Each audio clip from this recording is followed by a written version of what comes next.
While the 2008 financial crash drives America into recession and unemployment, Williston, a small town in North Dakota, experiences a genuine black gold rush. Thanks to hydraulic fracking techniques, oil is discovered in this tiny town. In fact, it turns out that Williston is sitting atop one of the largest shale oil fields in the nation. Companies rush to exploit this new energy resource buried nearly 2 miles below the Earth's surface. Oil soon flows freely and news spreads like wildfire. For the ones left behind by the crisis of 2008, Williston seems like their last chance for new life. With an unemployment rate of 0% and wages at 3 or 4 times more than the national average, the promise of prosperity in desperate times is too great to ignore. Driven by a common hope, thousands of men and women throw themselves once again into a desperate rush towards the mythical American dream at any cost. History repeats itself in the midst of this new boom, no doubt the most impressive in U.S. history. They need people. There's more work out here than they got people to do it. It's unbelievable. Who still believe there's a dream here. I'm gonna use that again. Who still believe.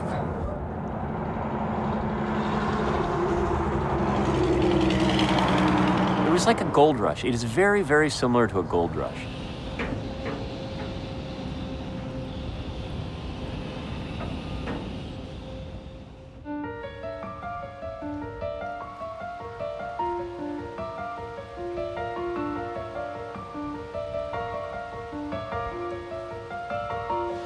Palmer is fresh out of Cincinnati.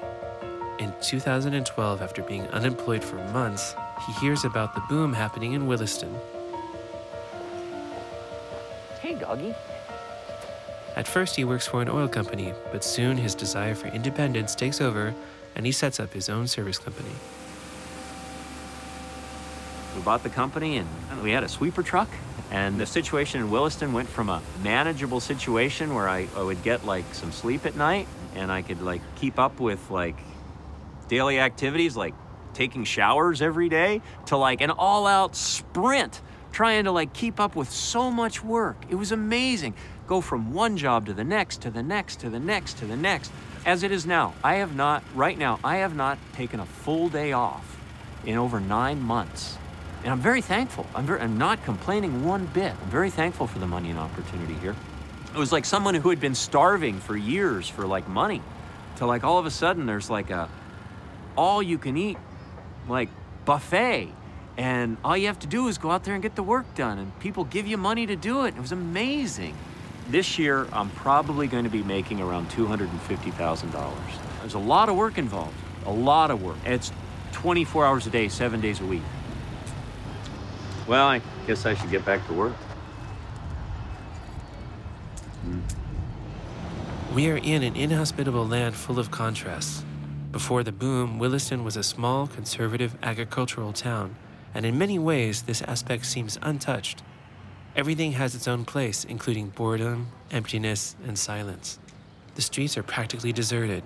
It's a town that is motionless within its history and past. Then you have another town, the one that needs to welcome this new wave of residents. Oil companies settling down in large numbers with the goal of extracting at least 1 million barrels of oil a day. This is the one we unpack like a wrapped gift. Unreal, without soul, growing up with a kind of uniformity. Copy and paste, prefabricated, never custom made. The investors were right and bet everything based upon a population that should be multiplied by 4. I first came up here in the spring of 2014. I worked at Neighbors. They did hydraulic fracturing, and I was looking at how much it was going to cost me to stay somewhere, even if I was just going to stay in a hotel. It was like $100 and up. I was adding it up, okay, $100 a day, 7 days a week, that's $700 on the course of a whole week. And so I just came to the conclusion, you know what, I'll get me a van, fix it up so that, I can be comfortable in it. It makes financial sense because I get to keep the majority of my money versus just throwing it away on housing and stuff like that. This right here is my trusty van. It works, and that's the biggest thing. Jerry cannot survive very long in his van where winter temperatures sometimes drop below -20. For the time being, nothing is ready.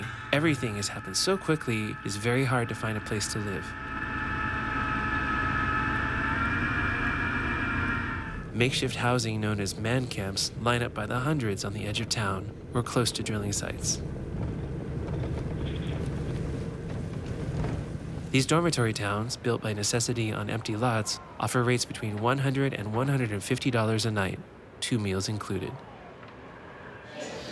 By 2012, the population living in these man camps was estimated to be over 10,000.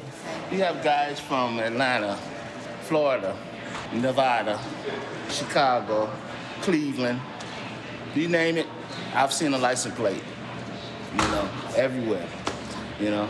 This is the best thing going for a single man, you know what I mean? That's what I meant as far as wages and job opportunity and everything, you know. The whole country should be this way.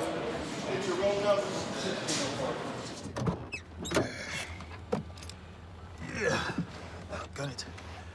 We're good. We're good. We're good. We're good.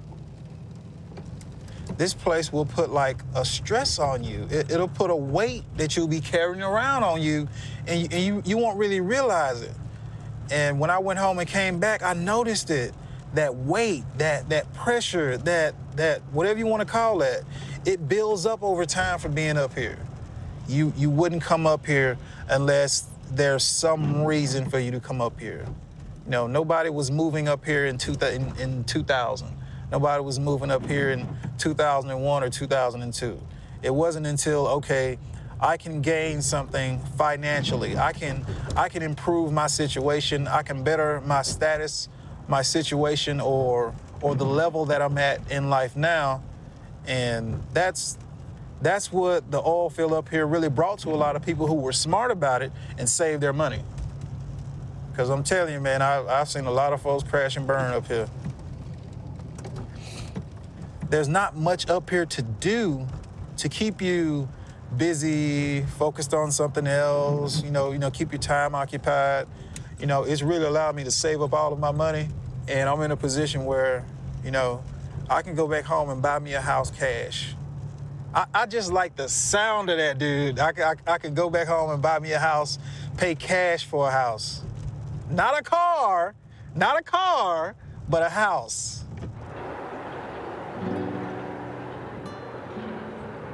All around Williston, the boom leaves its footprints on the landscape.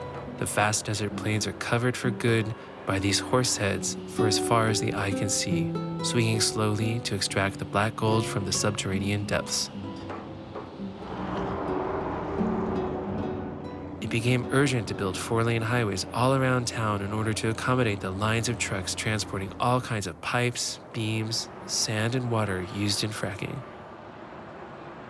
Nothing was planned in advance. Everything was done in a hurry because of the immediacy of the work and the enormous influx of workers. Investors and the unemployed rushed in, chasing their dream to grab a piece of the pie.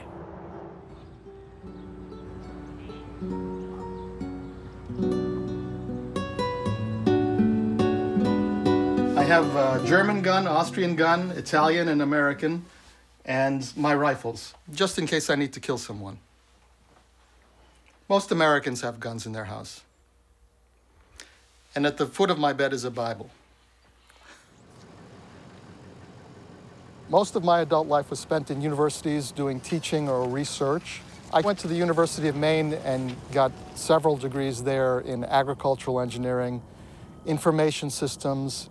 Then I worked for MIT on the Human Genome Project. There came a time when there was a recession and there was high unemployment. I spent a lot of time reading the news on the internet, and I kept reading about the Williston oil boom, the Bakken shale. I wasn't doing anything, I was going into debt, so I decided to go from an area that had almost 10% unemployment to an area that had less than 1% unemployment. I came looking for work, but I didn't know what kind of work to take. So I fell into wireline. It was very difficult at the beginning. I had an accident while pulling a trailer. I could have been killed. There were explosives in the trailer, and it spun 360 degrees, and the explosives came out the back. But my boss didn't fire me. They gave me another chance. After the first year, I was very employable. I had a marketable skill. It pleases me that I had a hand, a small hand, but nevertheless, I changed my career late in life and involved myself in American energy independence and in weaning this country off of our foreign oil dependency. You know, America would sell its own mother for energy.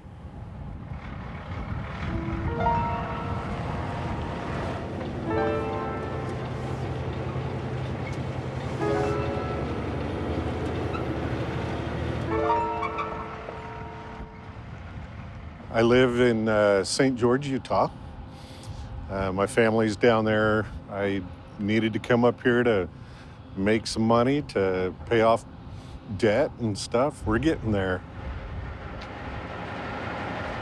I went to school and became a teach school, elementary school. I could make $25,000 as a teacher, or I could make $50,000 a year driving truck. So I chose to drive truck. I work usually 12 to 14 hours. Get in my truck right around 8 o'clock in the morning, and I work till 8 o'clock at night, you know, somewhere between 8 and 10 at night. It's mentally fatiguing. Not only am I physically fatigued, but it's a mental fatigue also.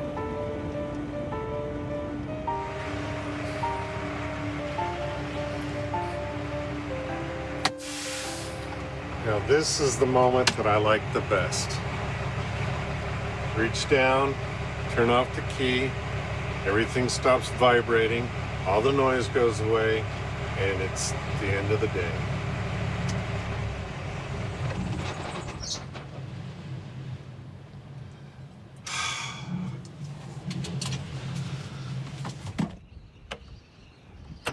I live in company housing here.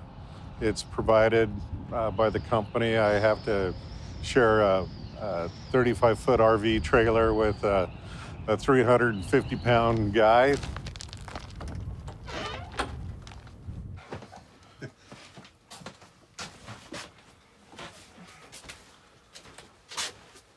You got your paperwork done yet? No, I do not have my paperwork done yet.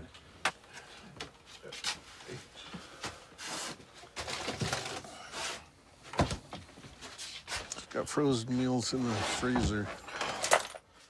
Running around trying to find a job and work here or there, that's not a good life. And my children have had some problems. So I spent a lot of money helping my children, and I've accumulated debt. So the original plan was to come up here for 6 months and get out of debt. But as I came up, made money, paid off some bills, there were other things. Oh. Hi, happy birthday, Celestial. Thank you. Hey, guess what I got for my birthday? Six stitches? Yeah, 6 stitches in my head. Well, I'm glad you're feeling better, Celestial. Well, honey, we love you. I love you too, and talk to you in the morning. Talk to you tomorrow. All righty. Love you. Happy birthday. Are where it's at. I usually park the truck, come back to the trailer here, get a frozen meal, throw it in the microwave, sit down and eat it, and if we're not too tired, my roommate and I'll have a bowl of ice cream and watch part of a DVD on the laptop. But most of the time it's eat and go to sleep. I don't take a shower every night because we don't have a shower. Well, there's a shower in the trailer, but there's no running water. I don't get that one. That's not a big nickname. McDonald's with DLT.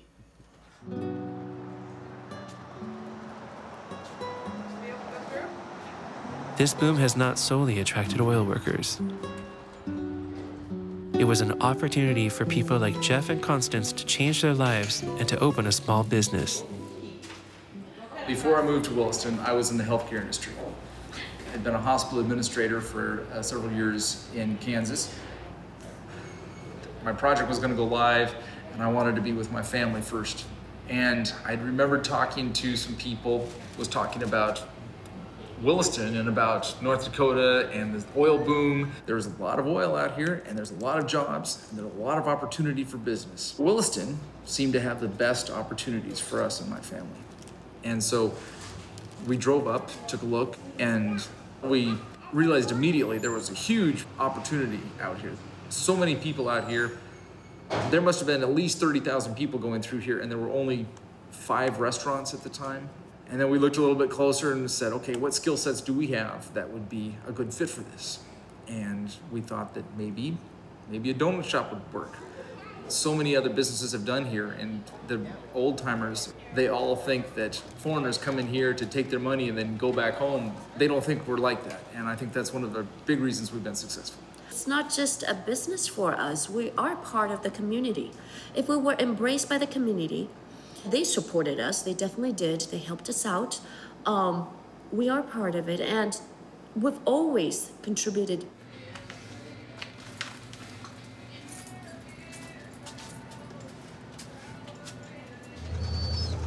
It's gonna be a good day today. A lot of kids are gonna be really excited to have donuts. When we came here, they didn't have a donut shop. They hadn't had one for over 8 years. And most of these kids had never had a real fresh donut before. And they come into my shop all the time. Go-Go Donuts, wow, Go-Go Donuts. There are more families that are coming into Williston. Now I go pick up Kaylin at school and I see other kids, you know, the Asian kids, African, Hispanic, you know. It's a good sign that the community is growing in a healthy way.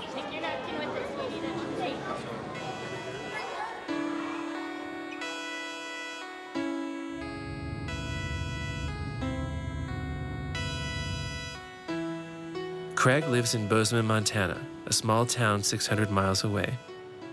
He has run out of options in his hometown and has decided to set out for Williston.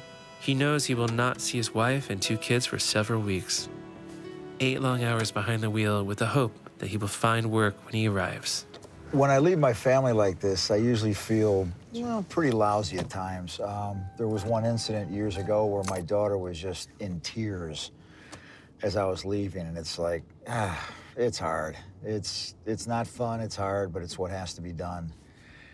They're getting better at it, they're getting used to it. I'm getting used to it, but I still don't like it. Rather be home. Hey, how's it going?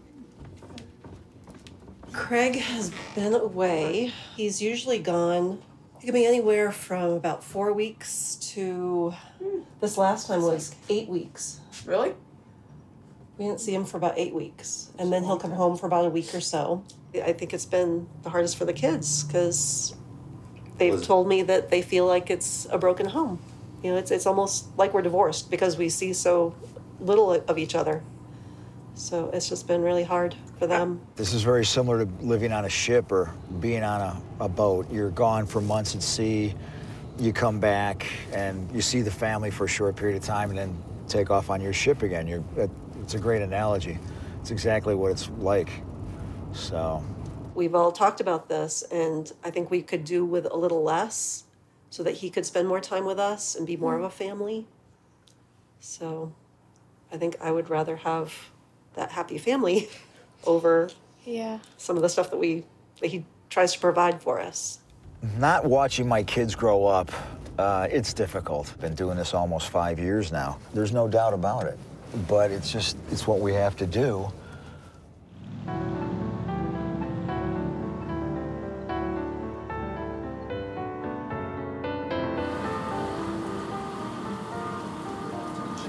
Adam had just lost his job in the oil business when he met Jeff and Constance. The couple was charmed by the courage and willpower of this young man, ready to do anything to save his family from misery. Since then, Adam spends all his nights kneading donuts.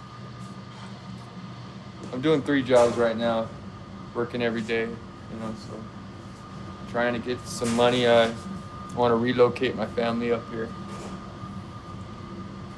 I got 2 girls, 2 daughters, and I want something better for them.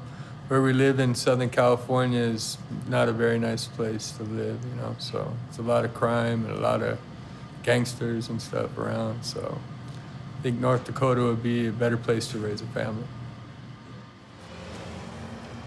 There's a lot of resources here, and they got the Salvation Army, and they feed you here at the Methodist Church and over at Lutheran Church down there. And I get food from work too, at the donuts, trying to send all my money home for my wife to pay the bills and rent. It's enough to get by, and I just pay the rent. I only pay $100 a week right now. The guy, he understands I have a family. He wanted to say 125, but he dropped it down to 100 a week.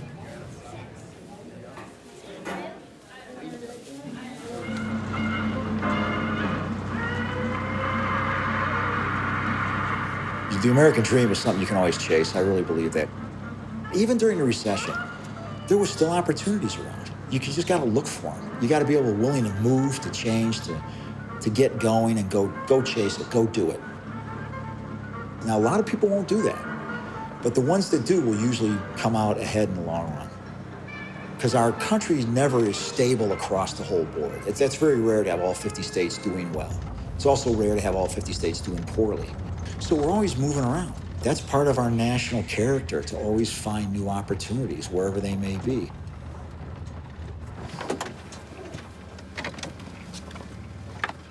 What I do here pretty much is remodeling homes and handyman work, fixing other people's mistakes, other people's problems, mostly for homeowners, residential. It keeps me real busy. I bill out usually about 60 hours a week. I can easily put in a 12-hour day, no problem, because you have to run, might go to the bank, post office, go see clients, check on supplies, order stuff. A lot of running around to do. I love to work. I am a workaholic, there's no doubt about it. The money's nice, but I like to work. It's just the way my family is.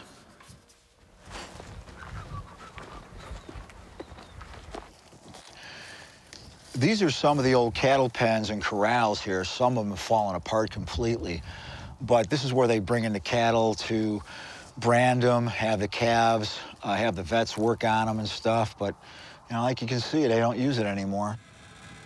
That was kind of a tough life. I mean, you lose cattle, they die, and the winters and so on, the hot summers, and, drought. You just don't know what's going to happen. It's a gamble every year. They never made a lot of money doing that, most of the ranchers and farmers. But they really don't have to do that anymore because they've got the pumps down there that they can make money off of, and the oil has put a lot of money into their pockets. So now they can do what they want, take it easy, work, whatever they want to do. So it's not as risky. Life's not as risky as it used to be.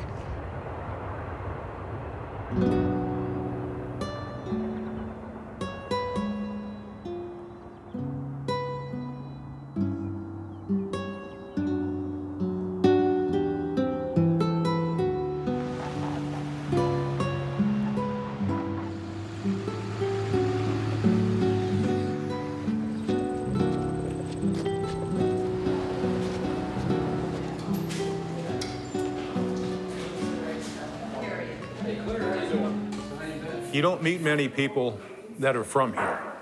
When I'm talking to a bunch of people I don't know, and they say, "Where are you from?" I say, "Here." And they go, "What?" Most of the people that lived here then, they were dismayed to see this many people coming. A lot of people made a lot of money, so, they liked it. The older folks that lived here on a fixed income, renting an apartment, they went from $300 a month to $2,000 a month in rent. So they're gone. I remember the first time I drove out to the place, and it's 18 miles about, and I counted 50 oil rigs that I could see from the road. And that's when it started getting crazy, I thought. The oil companies, for the most part, they're good, until they start thinking that they can plow right over you because they're big and powerful. One thing they do, and I asked them when they came out the first time, They always send a woman along with the initial group that comes out. And I asked him straight out, I said, is that because we won't shoot a woman? And he said, yeah.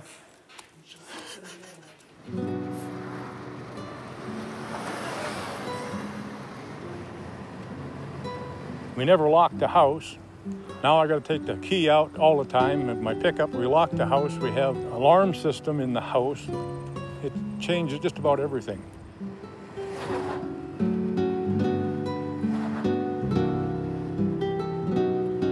I'm gonna get my mail.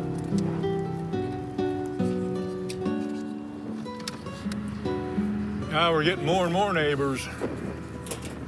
It's not in the country anymore like it used to be. A lot of these are people that have moved in with the oil. There was no place to buy in town. They bought lots out here, probably 3-4 acres lots, and built out here.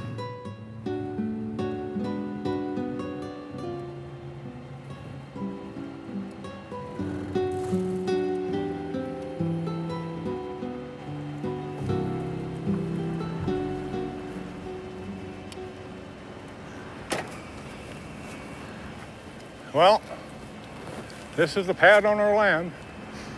5 years ago, it was all grass, like that over there. Now we have this pumper going day in, day out. We didn't have any choice, really. We could have put it over that way a ways. I mean, we could have moved it a little bit. But we have to let the people that own the mineral rights get to those mineral rights. And they compensated us for what they took here.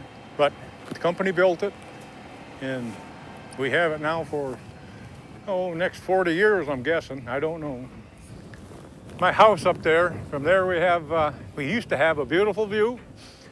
Now we have this to look at. Brings in a little bit of money, very little. If they took this out of here, I'd give them back all the money I've made off of it, so. But it ain't gonna happen.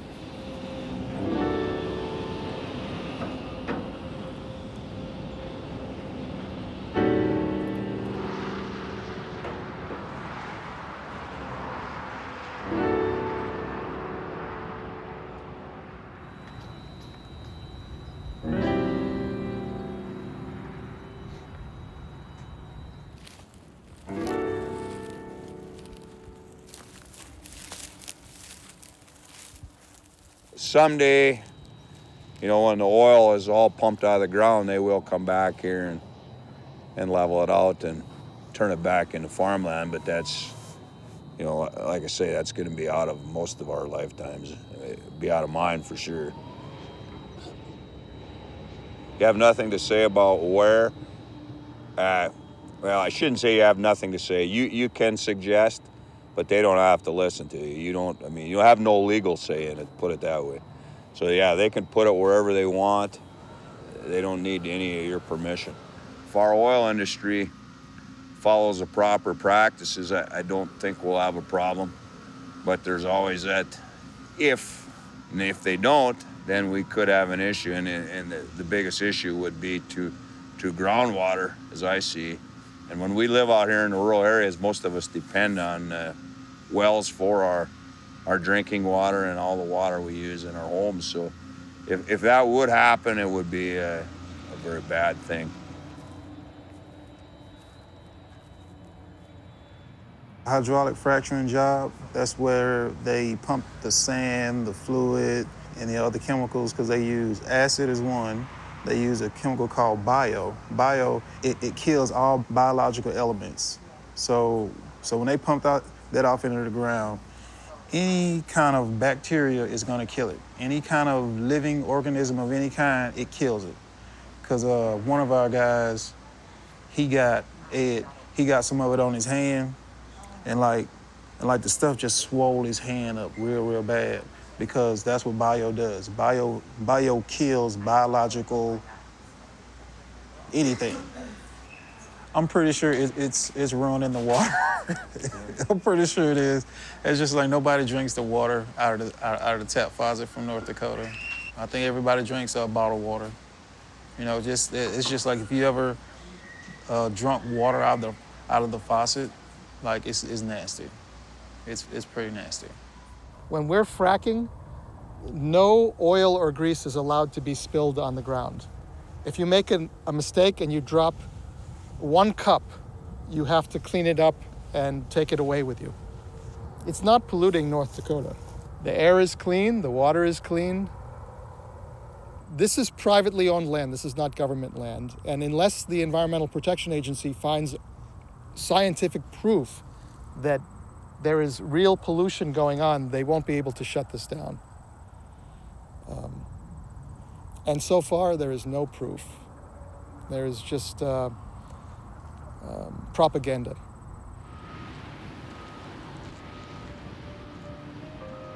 Is it possible to respect safety measures while fracking? Dan AGOPIAN is advocating this notion in an attempt to avoid all risk of polluting groundwater. It seems that success is very unlikely. Regardless, the question is being raised and brought to the attention of anti-fracking groups. One thing is certain, the practice of hydraulic fracking demands large quantities of drinking water.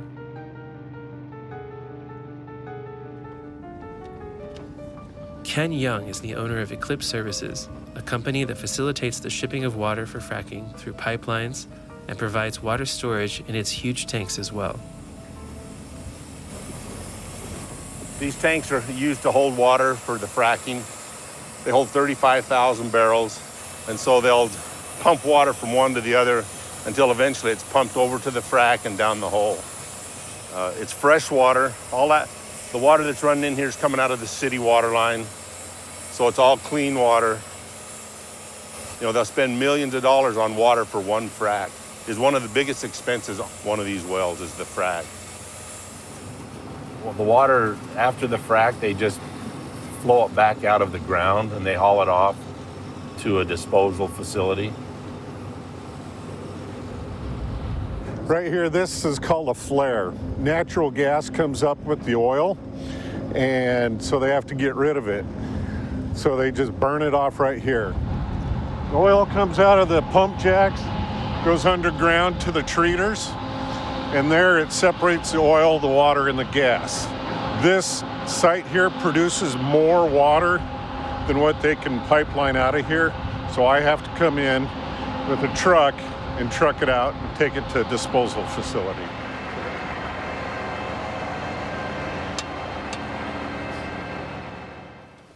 Keith Bear lives 60 miles out of Williston on Fort Berthold Reservation, where black gold flows freely and accounts for 1/4 of North Dakota's production. This oil field isn't all that good for everybody. We have sacred land here, we have virgin land here, and now there's oil roads and oil spills. At nighttime, some of these trucks, they drive along the gravel roads and they dump poison fracking water and salt water and all these things into the ditch because they're too lazy to drive to the dump station. And that is going into our river, it's going into our creeks, it's going into our stock ponds. They say it's not in the water, but it is. You know, they're not telling the truth. I have 29 grandchildren. I want them to enjoy this river the way I did. I want them to walk in this water. I want them to catch a fish that they can eat. And I want them to grow a garden that they won't have to worry about poison in the plant. I want them to have plants that is medicine that's not deformed now because of the things that are in this water.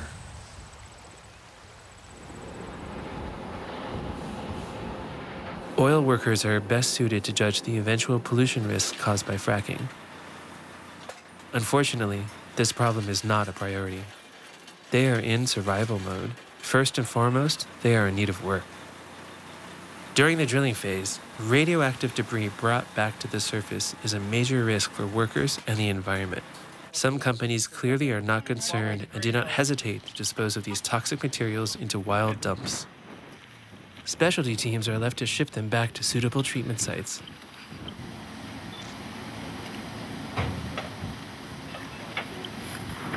In North Dakota, no one with an oil-rich piece of land will tell you that fracking could be an environmental hazard. Doing so could jeopardize one of the best ways to get rich quick.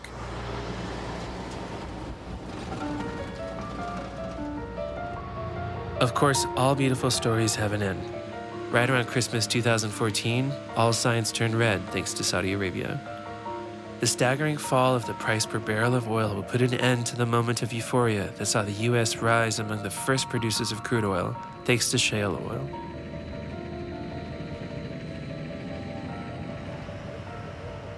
We can feel the concern brought by the price cut everywhere, and Williston now shows the signs of a boomtown going bust. People in this town are very, very suspicious of oil booms because that almost always comes with a large bust. And the bust can be rather difficult. And now that I'm a part of this town, I'm a little bit worried because we're seeing gas prices start to drop down. And I'm wondering what's going to happen to my business because we have a lot invested here. January 2015, the price per barrel fell below the crucial $50 mark.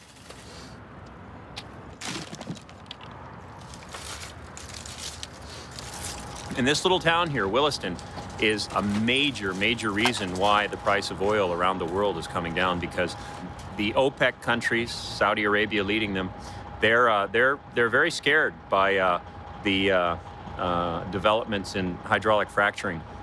They know that the United States in the past 5 years went from importing something like 60% of the oil that we use down to 30%. And that is a direct result of the hydraulic fracturing that's taken place like here in Williston, in the Bakken, and in other areas.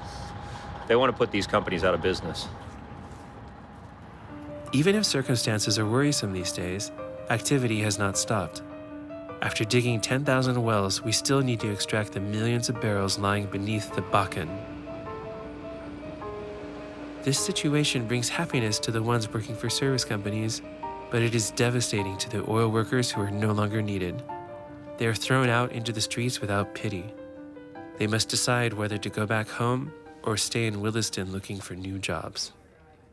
In February of 2015, one of my coworkers I worked with, he called me and he said, man, they just laid everybody off. He said they told everybody to go to their room, get all their stuff, and get out. And this was 2 o'clock in the morning, at night, in February, in the winter. Man camps emptied out and closed from one day to the next.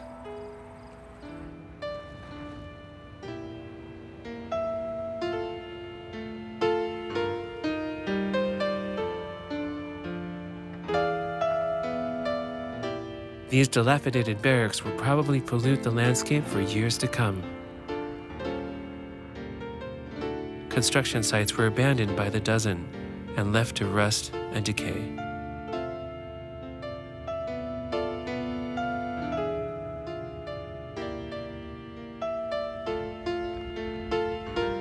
Housing construction begun at the peak of the Williston boom is now nearly complete. Occupied in part by survivors of the boom, the neighborhood seems sadly empty.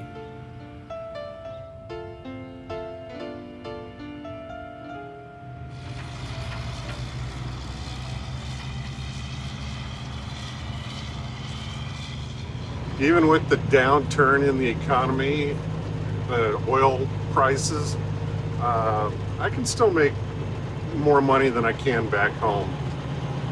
It just not as much as I used to.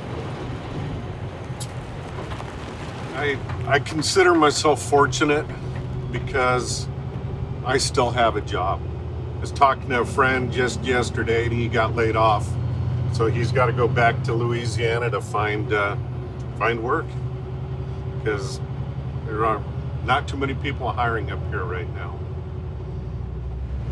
It's hard, but I'm making good money and I'm paying bills off and I'm able to help my children out, and that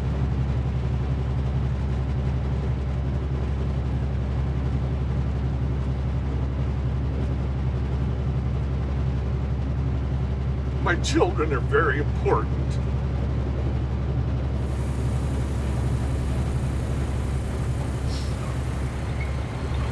Just something that has to be done.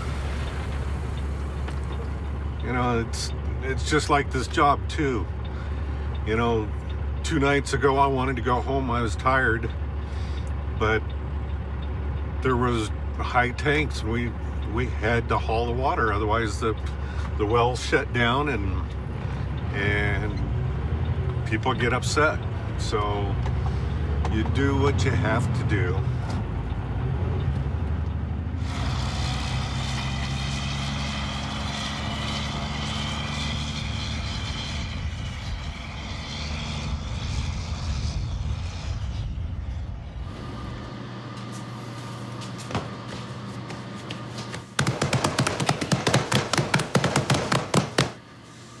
Well, I'm not in the oil. The donuts have slowed down a little bit, but still steady. And, you know, I'm doing just well. I'm doing 3 jobs every day of the week. Let's see. At the donut shop, I work about 6 to 8 hours. And then in the day for the guy doing construction, maybe 5 or 6 hours. Unless he's not working, I'll do 3 or 4 making the sandwiches in the day.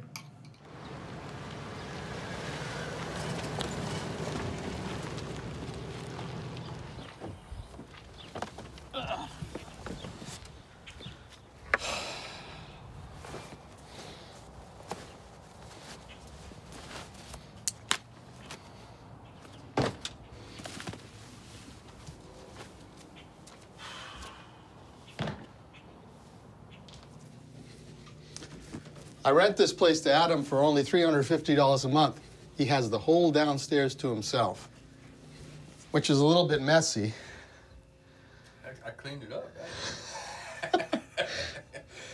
He had to leave California because there's no jobs. Why is there no jobs? There's too many Mexicans. The Mexicans will do the same job I was doing for half of the price. Half, you know. How many donuts? Oh, well, I did 65 pounds. Wow. I don't know how many it comes up. I've done more before, but that's some big orders. Yeah. 24 dozen pre-order.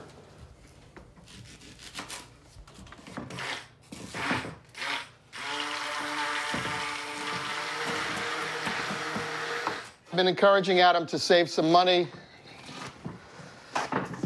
so that he can move his family here and put a deposit, first and last month's rent on an apartment. He's a good father. He misses his little girl. Yeah? Yeah. Miss him a lot. I went down and saw him on Christmas. When oil reached $29 a barrel, we weren't doing anything. March was a bad month. But now it's suddenly picked up to $40 a barrel, and we're busy again. The companies have done so much cost cutting and efficiency that if the price goes to 50, it will be like it used to be 80. The rig count, the number of rigs drilling new holes in the ground has gone way down, from over 200 to, I think, 35 rigs active in the Bakken. As time goes on, without new wells being drilled and fracked, our 1.1 million barrels a day will go down naturally, slowly. In some point in the 2 to 5 years, there will be a supply and demand reversal. Whereas now we're oversupplied, we'll be undersupplied, and the price will shoot up. Between now and then, it'll go like this. And at some point, it'll go up. And if the price ever goes to 100, and it will someday, North Dakota will be crawling with workers looking for housing, and there will be a huge labor shortage. The companies will be throwing money at us. Now we're mostly working for folks who have oil rigs, oil pumps on their land, and they have those monthly checks coming in from the oil companies, and they're spending money on their homes. A lot of people have disappeared out of here. Gone back home, I guess. I know some have gone back to the Bozeman, Big Sky area because construction's doing okay there. Some went back to Minneapolis, some to Idaho, but yeah, a lot of people have left here. I don't know too many people here anymore. They're all gone. It's just slowed down too much. They lost their jobs, got laid off, so couldn't put in the hours. A lot of families, too. A lot of guys in the oil business, the higher-ups, the guys making more money, they've gone to South America and the Middle East. So they'll be back, I guess, someday, but...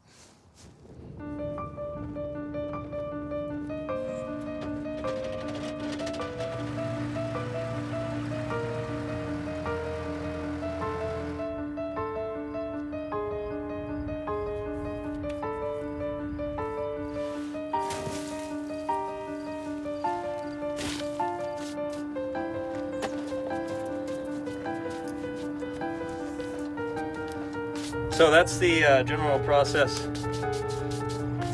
sort of for cleaning the dirt out of the hopper. I could buy a house. I could stay in a very nice apartment, but I don't want that. I don't need it. And I have very low overhead, and I like it that way. I don't have a lot of needs. Now this is this was a barn, a garage, and there was a snowstorm, a heavy snowstorm about 3 years ago, I suppose, and the snow load on the roof caused the roof to collapse. So anyway, it's kind of an open air garage, and I have a hose hooked up in there, and I wash off under it.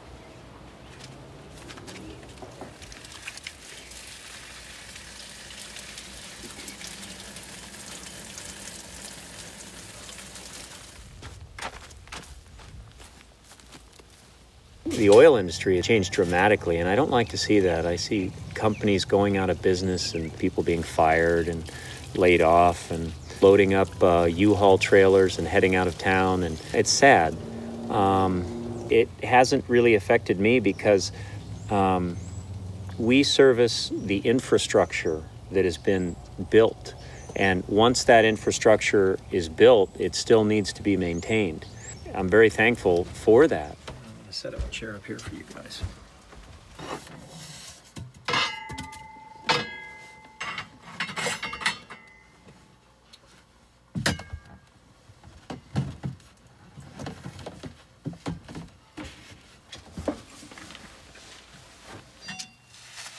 So tonight we'll have fondue.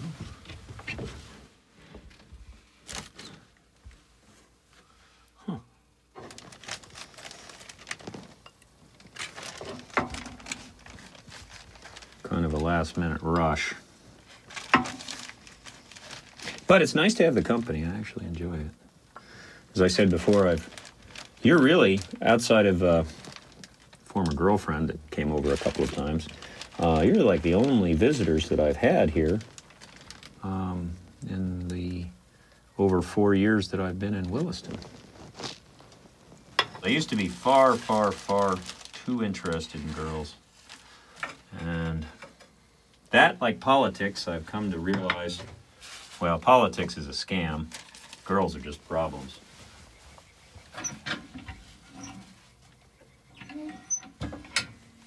So I stay away from both of them now. There.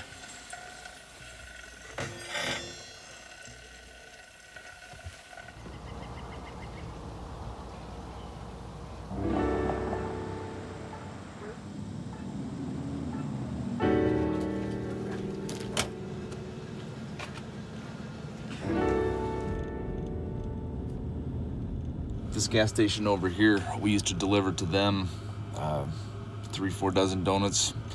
Last week they quit the order altogether because nobody was coming in to buy donuts, so there goes one more. So we skip this one and keep on going around the corner.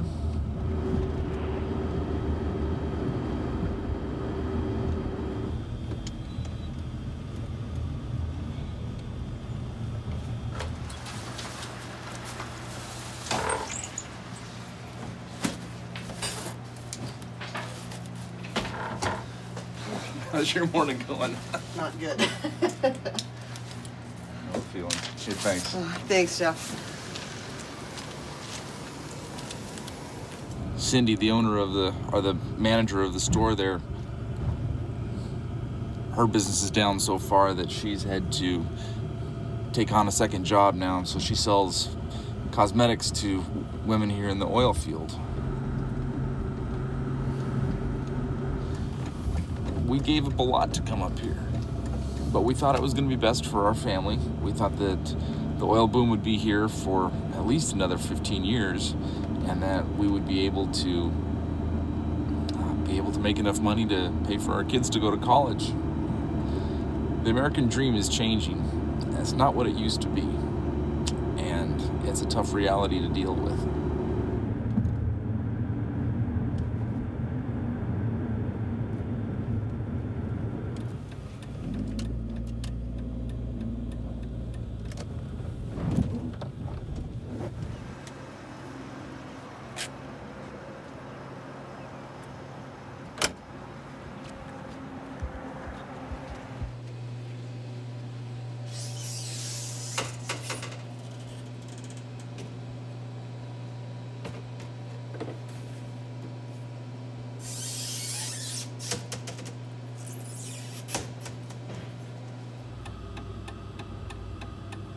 They say the boom will come back, but if it does, it'll be much, much more shallow growth curve, and it won't be nearly as much money in it. I don't know. I'm an eternal optimist. I think it's gonna come back.